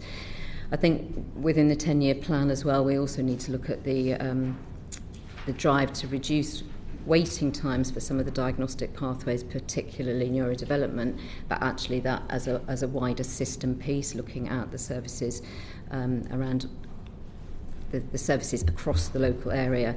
I would say that co-production, working with our parent carers, children and young people as a strategic priority, is something that we haven't talked much about this morning. I think that has to be pushed up the agenda, really to sort of make sure that we are responding to what people are telling us in terms of what is working. Service specifications need to be reviewed in order to really consider children's services, and metrics need to reflect the legislation around the SEN processes as well, so that we can pull that data when we need to do it. Thank you. Marie? So I would say the neighbourhood model is absolutely an opportunity to be reinforced, and that the workforce needs to be built around those neighbourhood needs. Picking up on the earlier point about the anticipatory element to that the therapy workforce across the piece, speech, language, OT, physio probably being the main ones, should be absolutely commissioned and thought about and planned for as being part of those neighbourhood teams, so that they can be part of those local systems from the off, offering informal advice to families, working with colleagues on the ground, coaching those wider workforce members in a day-to-day level basis, not coming in as the specialist. And personally, I'd like to move away from the badge of once you see a therapist, you're in the specialist space. Therapists absolutely can be more impactful right the way through the system. And that's my last point, is going back to outcomes. There's no point having an outcomes framework if we don't measure impact. And counting inputs is really not the best use of any unique identifiers or any other element that we might bring into space. Thank you. Serena. Okay, thank you, Chair. We'll now look to consider best practice. So the committee has heard previously about different interventions that have improved joint working. For example, the balance system, the PINS programme and the LINK programme. In your view, should these programmes be rolled out across the country? And I'll start with Marie, based on your previous experience. Well, possibly slightly biased on that one, so I'll declare that. It is my firm belief that having a whole systems approach and a whole systems framework enables partners across this complex landscape, this Wild West, as the Chair described it a little while ago, to at least see where they fit together and have a common set of ambitions. And so, as you may have already heard, we're talking about all of the domains of supporting families, looking at environments, looking at our workforce, identifying and intervening, but with a really clear premise that the intervention is more impactful if all of those other areas are being considered at the same time. So I would absolutely say, whether it's that particular way of articulating it or a different one doesn't matter, but what it does do is it allows us, so for instance in a live project we might be working with at the moment, it allows our education colleagues to understand that the ordinarily available is essentially that universal offer that's happening at place in terms of schools and settings, but there might be a universal offer in the early years that can then be tagged into where that's happening, and there will be obviously the full progression through to more specific interventions and programmes. And where some of the programmes that you were asking Janet about earlier sort of fit into that is they fit into that whole conceptual framework, and it allows us to also avoid duplication of effort. So where we have got something like the Nelly, the Nuffield programme that you mentioned, that's a brilliant targeted offer, but there might be 3 or 4 other offers, and so an local area can then take a view as to what's appropriate for their area. So I would say that on its own has been very impactful, just to enable partners to at least see where they fit together, even if there's further to go. Okay, thank you. Alison? Yes, so I would agree. I think it doesn't really, no disrespect, it doesn't really matter which model we're looking at, but it's a model that is built on a whole system approach to support. I think any intervention must be built on strong foundations around that ordinarily available provision, and again, that's where we're looking at multi-agency teams coming together and working together. I think speech and language therapists receiving training around the curriculum, for example, is a really valuable tool in order to understand how to work on vocabulary, for example. I think we need to build on that learning of that multi-agency network so that we've got the right people delivering the right support at the right time. I have some reservations, I think you mentioned this earlier, about some of the sort of short-term funded projects, where there are very tight timescales. It has to be delivered within 2 terms, for example, and I think there can be some risk around sustainability there. I think what we need to be looking at doing is building up, whether it's communities of practice or cluster groups of schools, so that we are sharing that expertise. I think also we can sometimes not give enough credit to the expertise of our education colleagues, and that can add to really significant frustration, actually. The specialists are coming in to give advice on things that they're already doing, have been doing, and do day in, day out. Thank you. And Sarah? Yeah, I agree with all of that, and I think I guess I'd just add that you know, it's having those core frameworks in place, clear about outcomes, but then not necessarily mandating a kind of blanket approach, because different places, different neighbourhoods will have their own kind of community assets, will have their own relationships. So having that degree of local flexibility about how you deliver and, you know, what the specifics are within your local area that you think is going to achieve those outcomes, rather than having a kind of set script almost that everyone needs to follow. So kind of but getting that balance, I guess, between consistency of where you're trying to get to, but then some degree of local determination and empowering local leaders to make those decisions. Okay, so I hear in terms of framework and context, but are there any specific examples that you can share as really good practice? And that question's for across the panel. We've got data emerging from a number of local systems which are playing actually to the waiting list interest at the moment, which wasn't the original intention. So, for instance, where a few examples, I won't perhaps name them here, but I can send some data through following the meeting, are seeing where they've moved towards open access, so taking away the referral, saying, no, we're going to be taking our therapists out into family hubs, out into schools, and parents can just turn up. And we're going to advertise that. They're seeing their referrals are actually going up, as in the people coming into contact with them are going up, but they're dealing with them immediately. And I've got some drops, quite remarkable drops that people are reporting in terms of, in the first 3 months, maybe a 50% decrease then on the need to go through, which sort of echoes what Janet was saying about the LSEC programme, 35% perhaps not needing to go through, but might have sat waiting.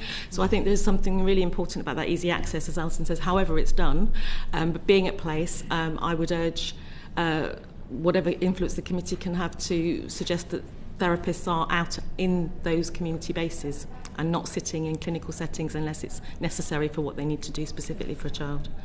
Okay, so based on that, in terms of resources and government support, would there be any additionality that would be needed to implement such an intervention if we did that nationally? We don't have the answer to what the right number is, and as Professor Kessler was saying, it's a very complicated question. We believe that there probably isn't enough, or we wouldn't all be still battling on, over the years to do it. However, what we are seeing now is that, and again, I can give a compare and contrast. We've got an area that is extremely challenged in its workforce relative to population size and need, who have nevertheless gone for it and are seeing these dramatic improvements. So I suppose it's a little bit of, yes, I do believe there's more resource needed, but actually more resource into the broken systems of a very medicalised model I don't think is good use of public funds, whereas more resource into something that's more impactful absolutely would be really extraordinary. Thank you. Darren. Thanks. Thank you, Chair. I was recently at a family hub in my constituency looking at some of the work that they do as effectively reinvented Sure Start centres. But given the things we're talking about, that need for better integration between health, education, early years, and given the fact that they all continue, despite extra government investment, to have structural and resource-based challenges, to what extent do you think that those family hubs could be doing more to support that integration, and what do you think that would look like? I think that there's a huge opportunity for family hubs to carry on as they have been evolving. Yes, Sure Start reinvented, but perhaps with an additionality of really understanding this shared contribution to every child and family's outcomes. So, for instance, where we've been seeing some family hub activity where there's been a specifically organised bringing together of the library service, the health visiting colleagues on the same morning, that's going to be badged as a communication morning where families can come and meet, go in, go out. And so you're not necessarily, you might come because you've been directed that you've got a worry about your child, but you might end up then it not being the right time necessarily to progress through the speech and language route, but you can be immediately introduced to something helpful in the system. That requires those practitioners and the people that fund them to allow for that collaboration to happen sort of in the iceberg model under the water, so that the child, if you walk in the child and family's footsteps, they don't know all that coordination has happened. They just experience what they need. And I think there's something about not being tied into clinical pathways. It's another potential barrier. I think Alison mentioned the neurodevelopmental assessment pathway, that children sometimes get parked onto a pathway because someone's identified, perhaps correctly, that's what they ultimately might need. But then everyone forgets that there's a load of opportunity that could be sitting that might not have that badge on it, but is really, really important. So I think the opportunity for people working together in the family hubs as they continue to develop, to actually plan that together in advance of families walking through the door, should absolutely be grasped. I would agree with that. I'm not sure that I've actually got anything to add. Thank you very much, all three of you, for giving us your evidence this morning. I would say the same to you that I said to the previous panel. If there was anything that you didn't feel you were able to convey sufficiently to us because of the time pressures we're under this morning, please do feel free to write to us afterwards. We'd really welcome that. But we're very grateful to you for your time this morning. Thank you very much. Order. That brings our evidence session to a close.